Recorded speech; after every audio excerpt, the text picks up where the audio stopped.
So as far as my housing provider tip of the week, I have, in our property management company, GC, I was tasked this week to put together a decision tree when it comes to making a work order, a maintenance issue, a priority.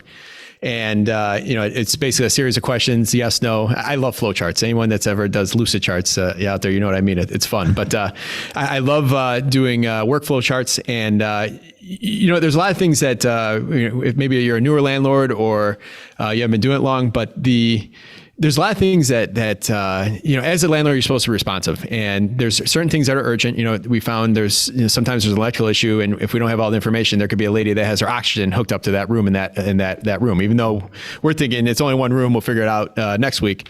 There's certain levels of urgency for everything. Fridges. People really can't go with fridges for more than a couple of days, even though it seems like something very small.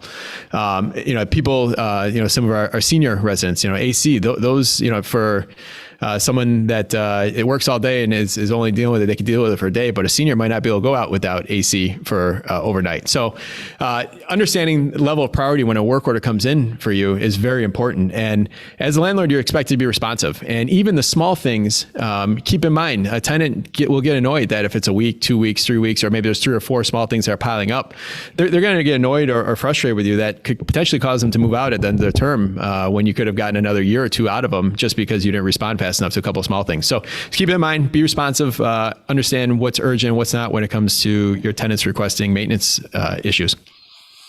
Yeah, absolutely. When you're thinking of, do I want to spend the $300 or whatever it is, just remember how much that turnover costs.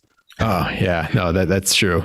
And I'll just go down one more rabbit hole on that. Turnover costs are not always just the repair. It's the vacancy time. It's the time you're going to have to take to do it. It's the commission if you're hiring a realtor. Like those costs add up fast. It's hard to get away with a turnover under $3,000 with all that stuff. And sometimes if you have to do any work, you could be in the $5,000-$6,000 paper and soft costs.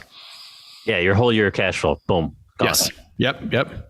So do whatever you can to kick turnovers down the road or perform as a property manager any way you can to kick those down the road.